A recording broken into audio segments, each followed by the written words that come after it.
Cartografia é uma ciência que se preocupa em estudar e elaborar mapas, plantas, cartogramas e qualquer coisa que o intuito é mostrar uma determinada localidade de forma reduzida. A cartografia, por incrível que pareça, é uma ciência muito mais antiga. Desde que os nossos ancestrais descobriram que era mais fácil se localizar desenhando os lugares em rochas, a cartografia existe. O primeiro mapa que se tem conhecimento foi feito há 4.500 anos atrás. Tudo indica que ele foi projetado pelos povos babilônicos. Projeção cartográfica. As projeções cartográficas são sistemas de coordenadas geográficas que nos ajudam a criar mapas de forma mais simples. Resumindo, são desenhos que planificam a superfície esférica da Terra. O mapa mundi é uma projeção cartográfica.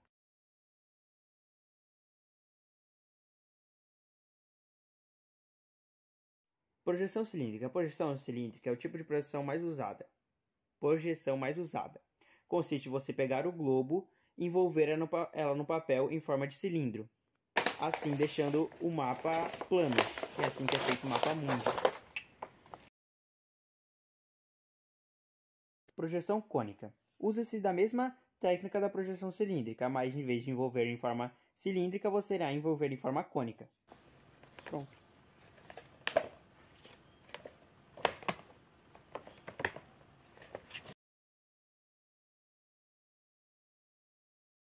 Projeção plana. Essa projeção é feita de forma diferente. É bem simples. Só você colocar uma folha plana na superfície do globo. Assim o mapa ficará redondo e essa é a projeção plana.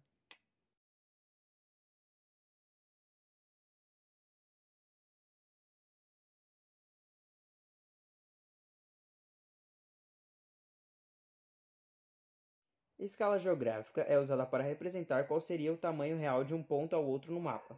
A escala geográfica é basicamente quanto a área de um lugar foi reduzida para caber no mapa. Exemplo, se a escala do mapa é 1/50, cada 1 centímetro no mapa é 500 metros. A inclusão social por meio da cartografia. Inclusão social por meio da cartografia é por meio da cartografia tátil para os alunos cegos ou com problema de visão. Isso faz com que os alunos tenham o mesmo aprendizado do que os alunos sem problemas visuais. Isso é algo que deveria ser adaptado em todas as escolas, porque é algo muito legal e faz com que a interação dos professores com os dois tipos de alunos sejam a mesma. Definição de filosofia diante do dicionário é o amor pela sabedoria. Para mim, a filosofia é o que difere nós dos outros animais da Terra. O poder de pensar e discutir sobre as coisas é o que faz a raça humana tão especial. O pensamento filosófico é a arte de filosofar sobre os acontecimentos da nossa sociedade e debater sobre eles, expressar sua opinião de forma convicta, assim fazendo você tomar uma posição diante do mundo e criar sua própria opinião. As principais escolas filosóficas indianas são classificadas como ortodoxas ou heterodoxas, asquita ou nasquita. Dependendo de um dos três critérios alternativos, se acredita que os Vedas são uma fonte válida de conhecimento? Se a escola acredita nas premissas de Brahma e Atama, e se a escola acredita na vida após a morte e no Devas. Na história hindu, a distinção das 6 escolas ortodoxas era corrente no período Gupta, Era de Ouro, do hinduísmo. Com o desaparecimento de Vaishika e Mismansa, tornou-se obsoleto no final da Idade Média, quando as várias subescolas do Vedanta começaram a ganhar destaque como as principais divisões da filosofia religiosa. Nayaya sobreviveu até o século XVII como Navaya Nayaya, Neo-Nayaya, enquanto o Shimakaya gradualmente perdeu seus status como uma escola independente e seus princípios foram absorvidos pelo Yoga e Vedanta. Comparação da filosofia oriental e ocidental. Geralmente a filosofia oficial é a filosofia desenvolvida na Europa e a mais recente nos Estados Unidos. Porém, esta é uma forma discriminatória de se conhecer a filosofia, pois esta atividade também é desenvolvida com muita profundidade em outros pontos do mundo, como na Ásia. Por exemplo, apesar de também pode ser chamada de filosofia, a filosofia oriental guarda, no entanto, algumas características distintas em relação à filosofia ocidental. A utilização de línguas como estrutura diferente, As línguas ocidentais, por exemplo, geram uma visão de mundo oriental bem distinta em relação à visão de mundo ocidental. A filosofia oriental também não marca um modo tão nítido de oposições que caracterizam a cultura ocidental, como inteligível versus sensível, divino versus humano, cultura versus natureza, mente versus o corpo, espírito versus matéria e lógico, racional versus estético intuitivo.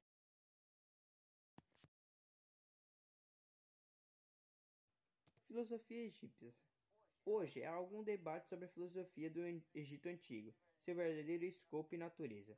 Vários filósofos gregos antigos consideravam o Egito um lugar de sabedoria e filosofia. Sócrates declara que em Busírios que todos os homens concordam que os egípcios são mais saudáveis e têm vida mais longa entre os homens. E então, para a alma deles, introduziu o treinamento da filosofia. Ele declara que escritores gregos viajavam para o Egito buscar conhecimento. Um deles foi Pitágoras, de Samos, que foi o primeiro a trazer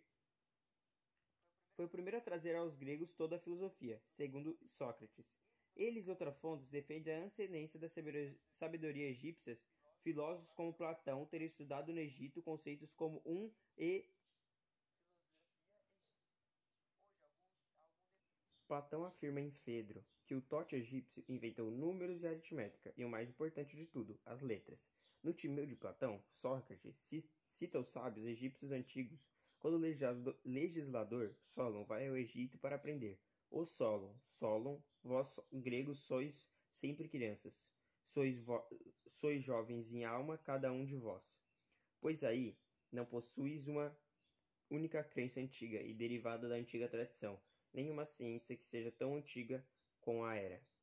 Aristóteles atesta que o Egito é a terra original da sabedoria, como afirma em Política, que os egípcios são considerados as mais antigas das nações, mas sempre tiveram leis e um sistema político.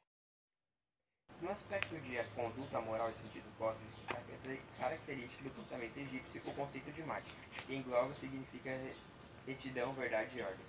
Mubibbin Bigelow é um egiptologista e filósofo africano contemporâneo que defende a adoção de uma redação para a American Philosophical Association descreve textos de 3.200 anos, a imortalidade dos escritores, ou seja, o escritor. Como exemplo notável da filosofia egípcia clássica, o texto que Deg Hefshar atribui ao escritor exerce e afirma: o homem perece, o seu corpo se transforma em pó, todos os seus parentes retornam à terra, mas os escritos fazem com que ele seja lembrado na boca do leitor.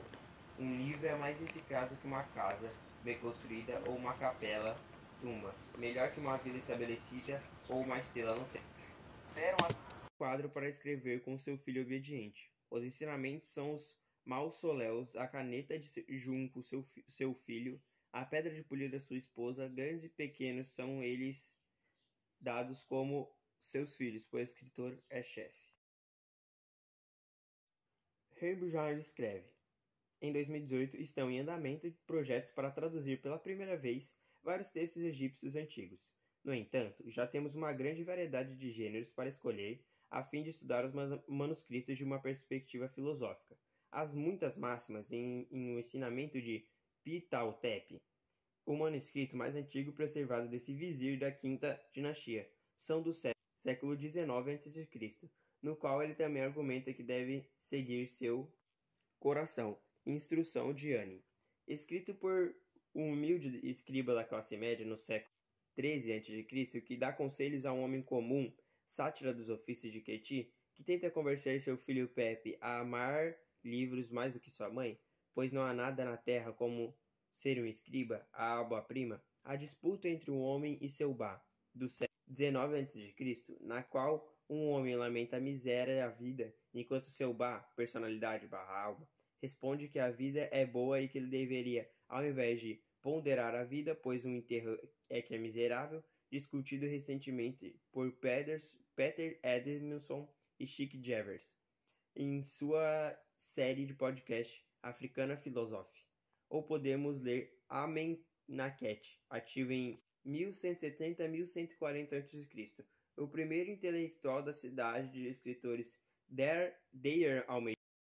Uma linhagem de filosofia atribuída à mente egípcia surgiu também após a interação com o helenismo e formou o chamado hermetismo, difundido na Antiguidade Tardia clássica em um conjunto de obras chamado Hermética ou Corpus Hermético, que foi atribuído ao longo da história ao legado de Hermes Trismegisto, um sincretismo do deus egípcio da sabedoria escrita estoica, planatônicas e judaicas, e a presença de gregos em Alexandria, Mênfis e um conjunto de textos herméticos encontrado em Nag Hammadi podem atestar uma interação com o pensamento egípcio.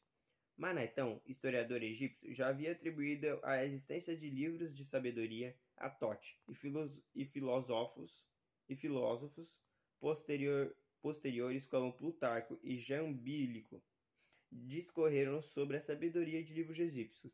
Alguns egiptólogos e outros acadêmicos, dentre eles Gart Folden, Florian Evelyn, Christian H. Bull, Jan Assmann e Ujdes, traçam a origem de conceitos herméticos planeteístas como os Renkaipan, e muitos. As fontes primárias egípcias do período tardio até o século 6 a.C., como as sacerdotes da teologia tebana ou até mesmo a babilônica, pode ser observada desde o remoto conhecimento mesopotâmico, que embasou certas filosofias de vida, particularmente a ética. A filosofia babilônica está presente em mais formas de dialeto, diálogos, poesia épica, folclore e hinos. Durante os séculos 8 e 7 a.C., os astrônomos babilônicos começaram a estudar filosofia, lidando com a natureza ideal do universo, no início, e começaram a empregar uma lógica interna em seus previsíveis sistemas planetários. Isso contribui muito para a filosofia da ciência, para a astronomia.